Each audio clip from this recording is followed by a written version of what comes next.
Escaso un año ha salido el 6º informe del panel de expertos de lucha frente al cambio climático.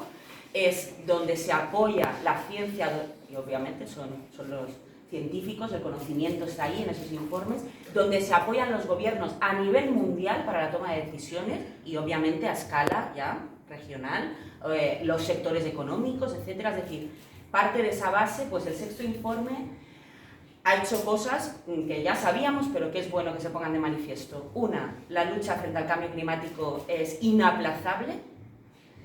Dos, se tiene que agilizar, es decir, porque con esto hay veces que llegas a un momento donde puedes encontrarte puntos de no retorno que obviamente no van a destrozar el planeta como concepto, ¿verdad? Pero nos van a crear una situación tremendamente complicada hasta para la vida, es decir, compatible con la vida en muchos momentos, en muchos sitios, o compatible con nuestros desarrollos, ¿no? Que la mano humana, es decir, los humanos somos los causantes del cambio climático, es meridianamente claro, así que si somos los causantes, somos los responsables de mitigar, de adaptar y de corregir y también de aprovechar oportunidades de la transformación. Y aquí viene el punto, dijéramos, mediterráneo, que me gusta destacar para que todo el mundo lo sepa.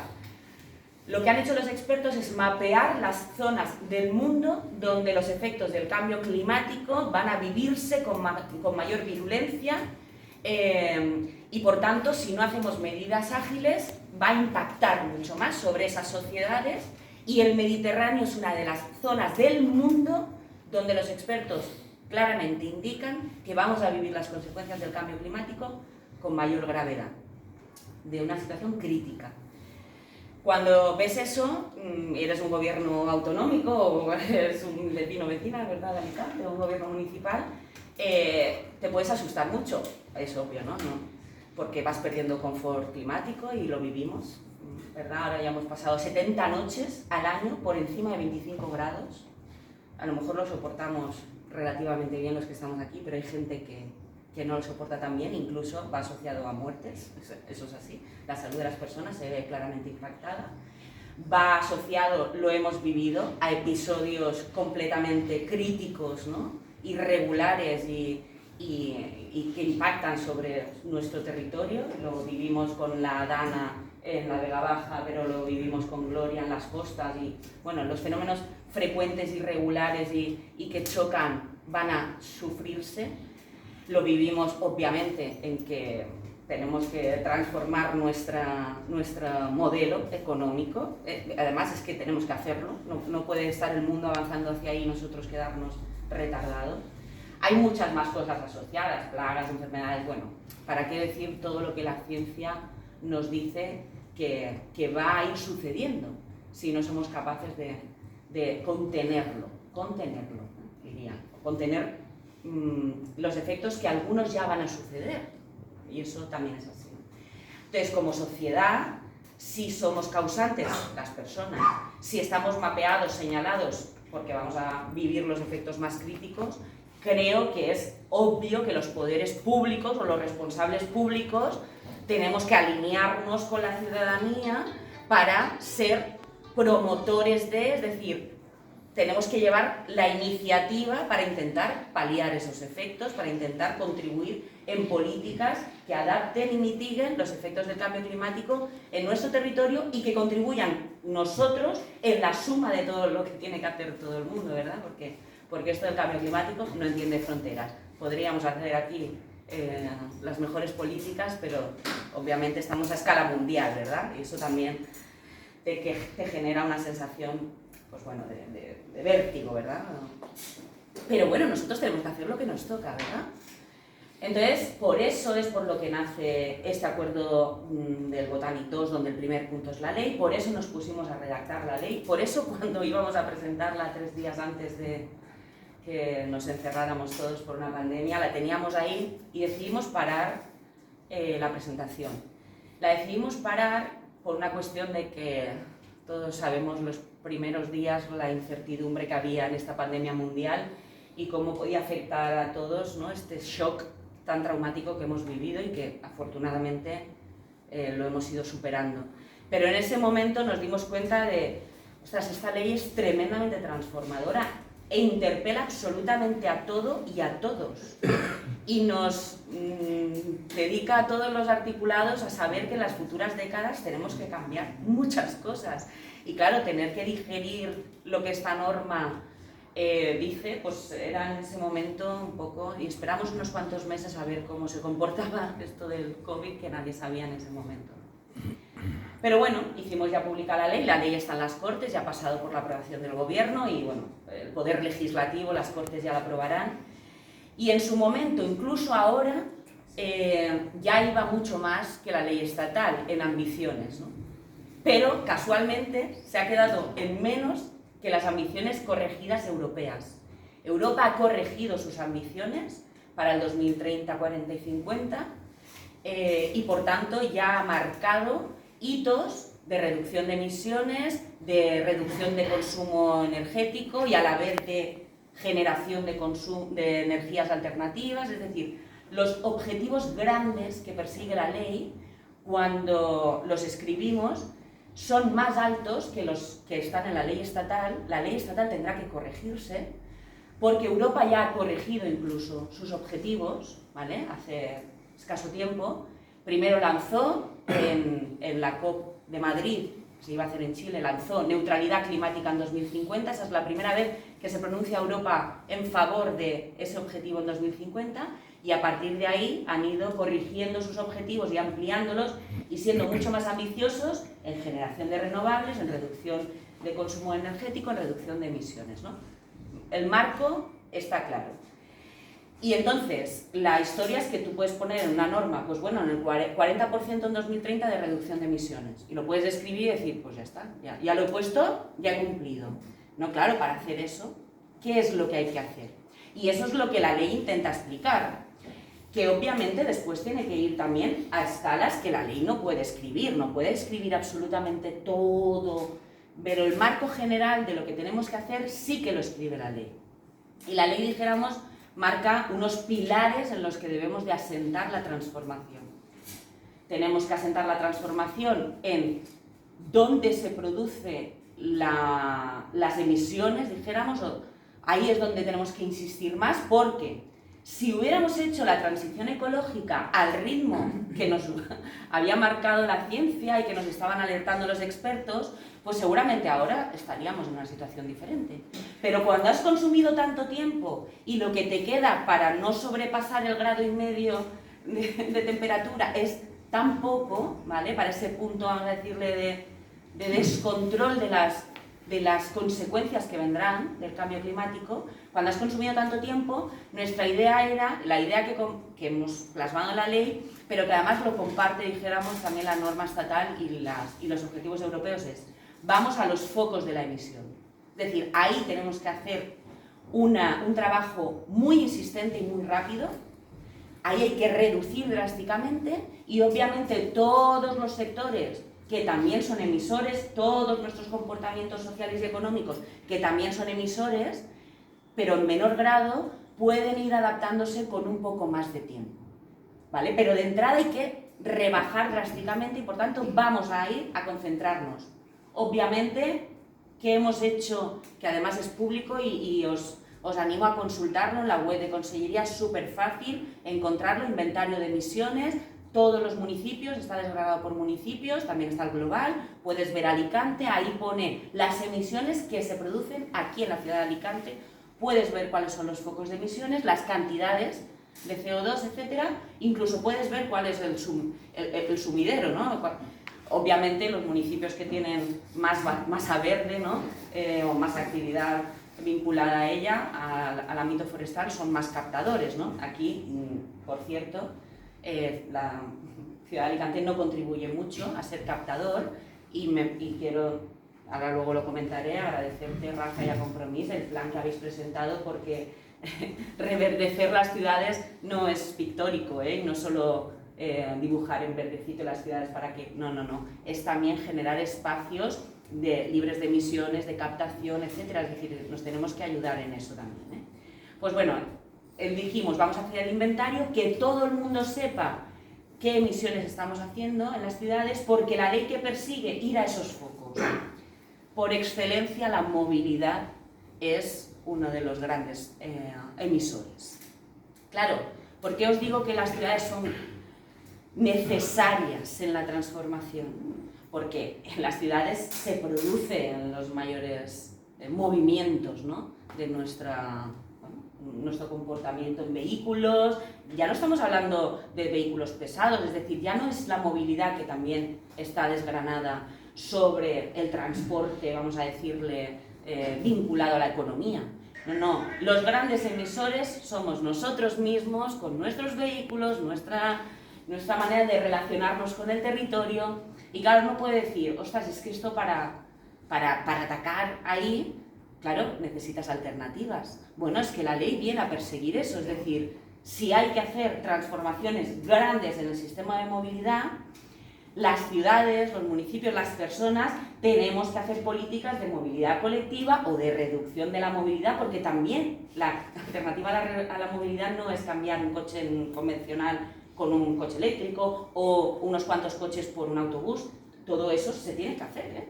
Tenemos que ir a movilidades de este estilo, pero también podemos entender nuestra manera de relacionarnos en nuestras ciudades y en nuestros territorios, pues teniendo zonas peatonales, es decir, cambiando nuestra visión, que además, que es que no es algo que... es que te vas a cualquier ciudad de Europa, o incluso te vas a Valencia, y ves que eso se puede hacer, que se puede planificar una manera de movernos dentro de los municipios, una manera de relacionarnos con la movilidad, mucho más sostenible y además necesaria, ya digo, como gran fuente de emisión indiscutible, la movilidad.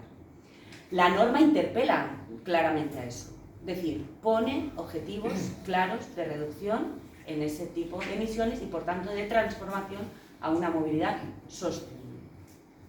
Obviamente, los sectores económicos, y algunos entendemos, ¿no?, que están vinculados a las emisiones, son otro de nuestros objetivos. Es decir, tiene que haber ahí transformaciones. En algunos casos serán transformaciones donde ese tipo de economías ya no tendrán cabidas. Y en otros sí, porque habrán soluciones técnicas, tecnológicas, científicas, donde podrán sustituir su manera de generar y de producir a otros sistemas que habrán partido de sistemas sostenibles y no emisores, ¿de acuerdo?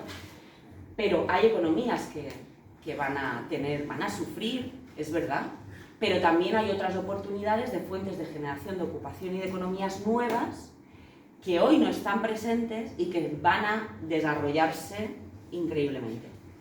Ahí nosotros tenemos el Plan Valenciano Integral de Energía y Clima. El plan estatal existe, también es muy interesante conocerlo, existe.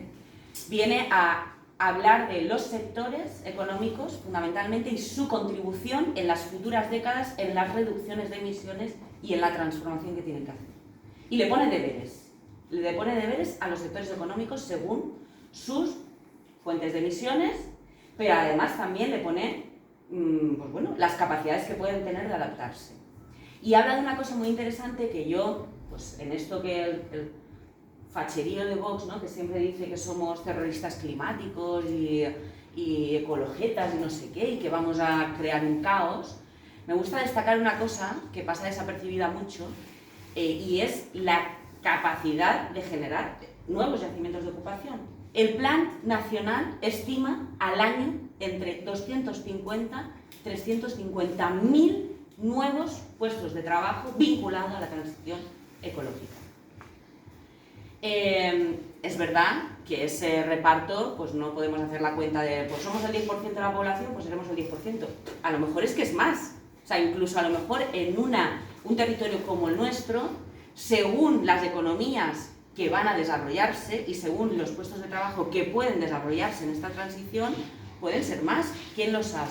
Pero tenemos un marco donde tenemos que ser capaces de decirle al sistema productivo cómo tienes que corregirte o qué tipo de producción no va a tener cabida en el espacio de la transformación, y también tenemos que ser capaces de decir, quiero aprovechar como territorio, como ciudades, esa posibilidad de generar nuevos nichos de ocupación y nuevas economías, porque son positivas y ahí además es normalmente empleo muy cualificado, es obviamente muy vinculado a nuevos conocimientos, a nuevas formaciones profesionales. Por tanto, me parece muy interesante destacarlo, para que veamos que en todo este camino pueden pasar cosas muy positivas, ¿no?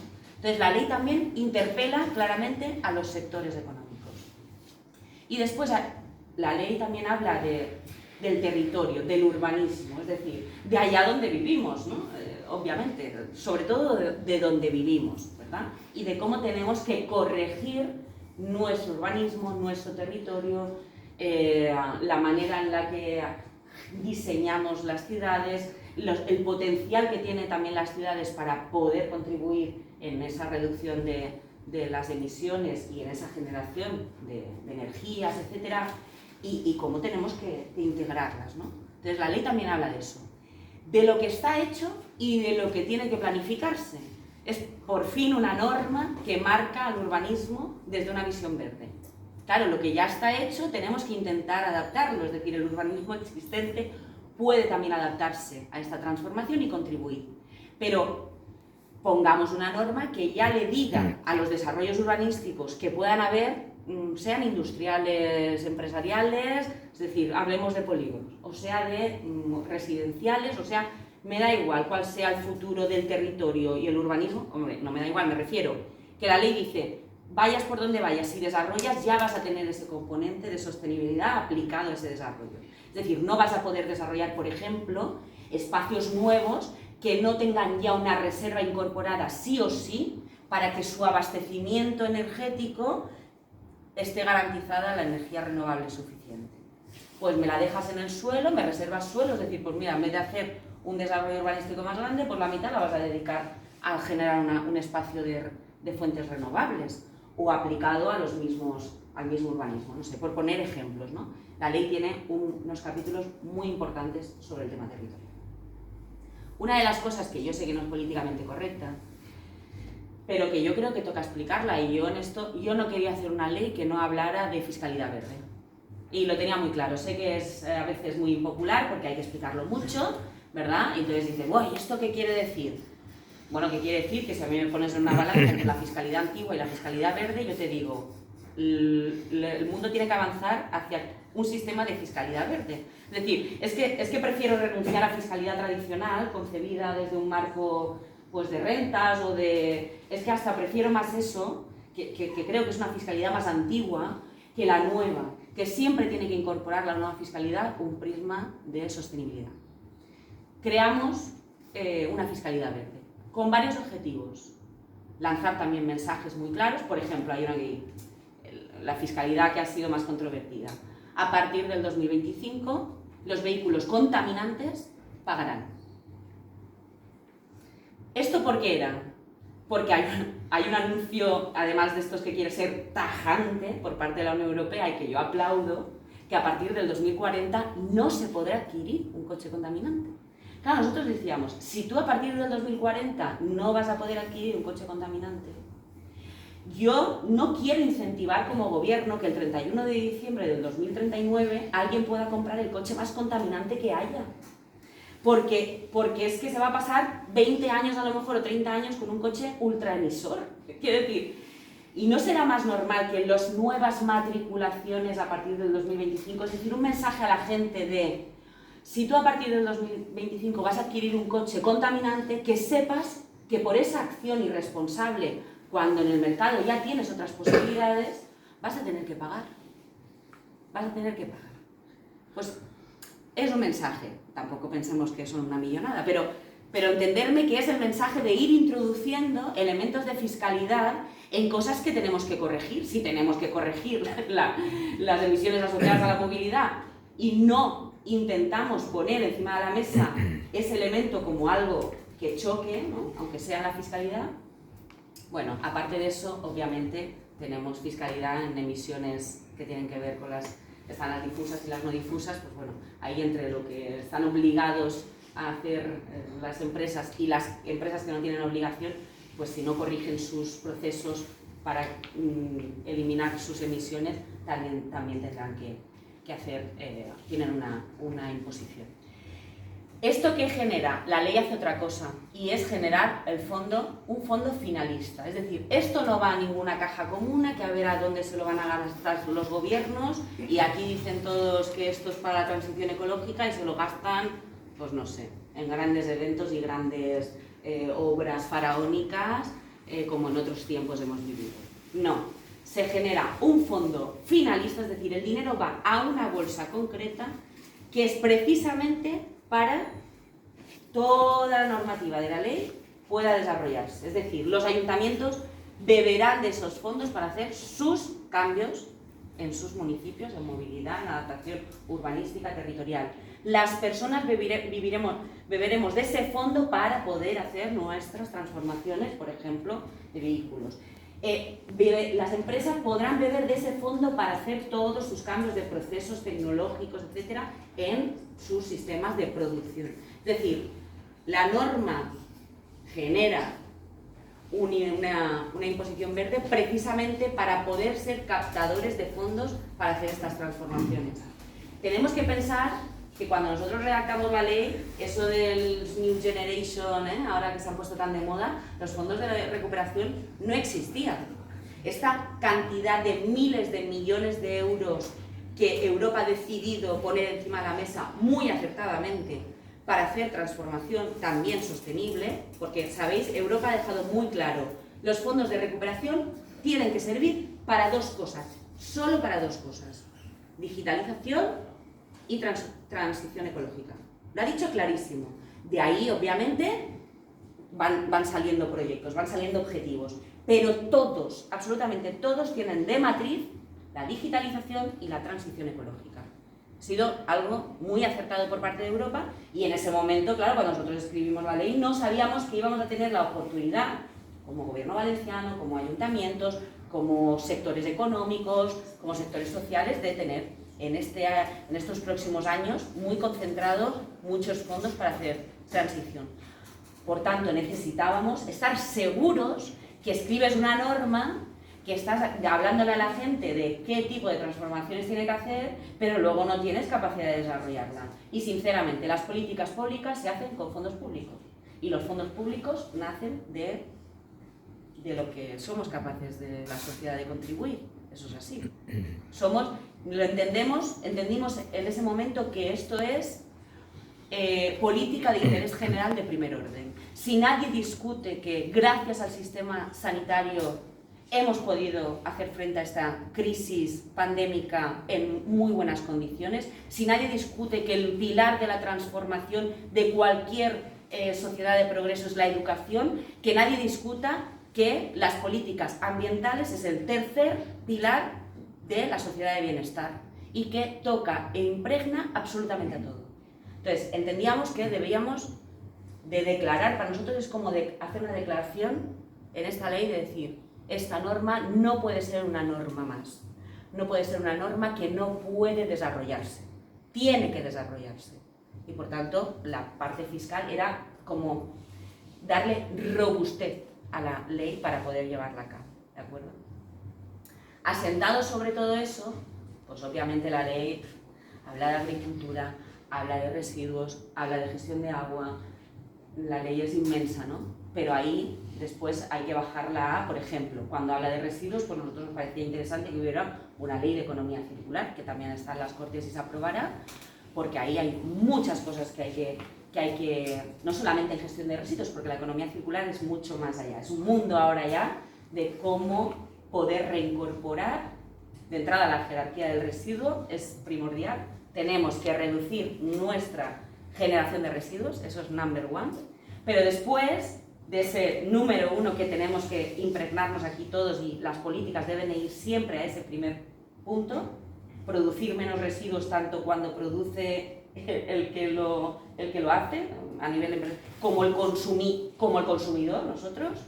Después, a partir de eso, es cómo podemos reintroducir el material en definitiva que tiene cada residuo. Es decir, puede volver a ser un nuevo recurso, puede volver y convertirse en otra cosa, sea para hacer una fuente de energía renovable, sea porque ese material, pudiéndolo captar en el sistema, puede convertirse en eso mismo que era o en otro tipo de transformación con otra cosa. Entonces, la economía circular también tengo que decir que es una de las grandes estrategias europeas.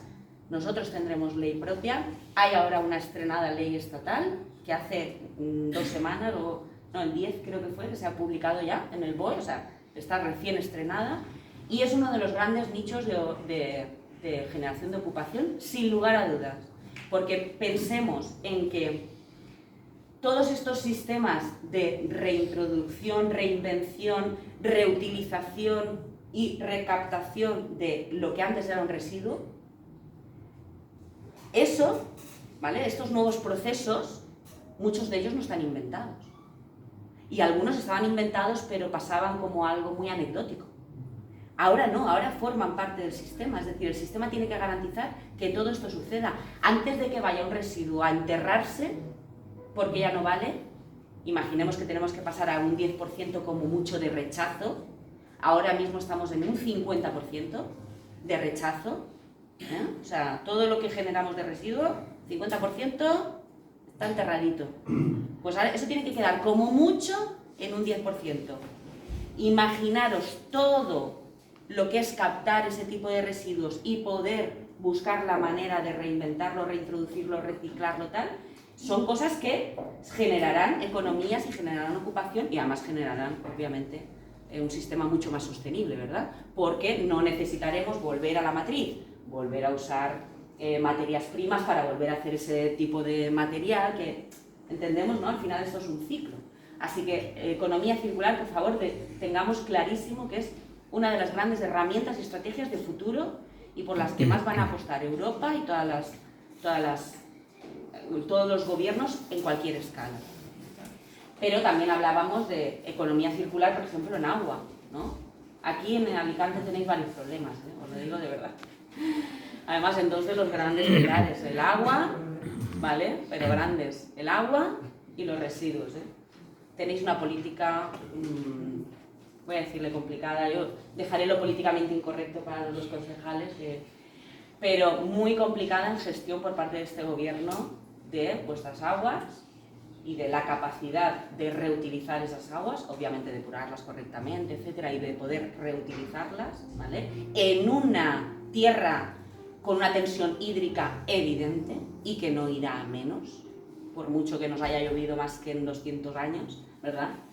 La tensión hídrica irá a más. Entonces nosotros el recurso agua es casi el recurso más preciado. Hace 2 años creo que fue, el agua empezó a cotizar en Wall Street. Entendamos la magnitud del elemento agua del que estamos hablando, ¿eh? O sea, imaginé para que llegue a cotizar en Wall Street y lo que pasa cuando algo llega a cotizar a Wall Street y el elemento especulativo que hay detrás de ello, ¿eh? Así que nosotros tenemos que tener una política de gestión de agua prácticamente perfecta, por no decir perfecta, si ese término no se puede aplicar, ¿no? Y residuos, bueno, lo de los residuos ya hablaremos de algún sancionador que tenéis como ayuntamiento por ahí, por una gestión muy nefasta, ¿no? Así que son 2 elementos clave, ¿no? Pero yo voy a ir a qué me parece que está haciendo la ciudad de Alicante en todo este contexto.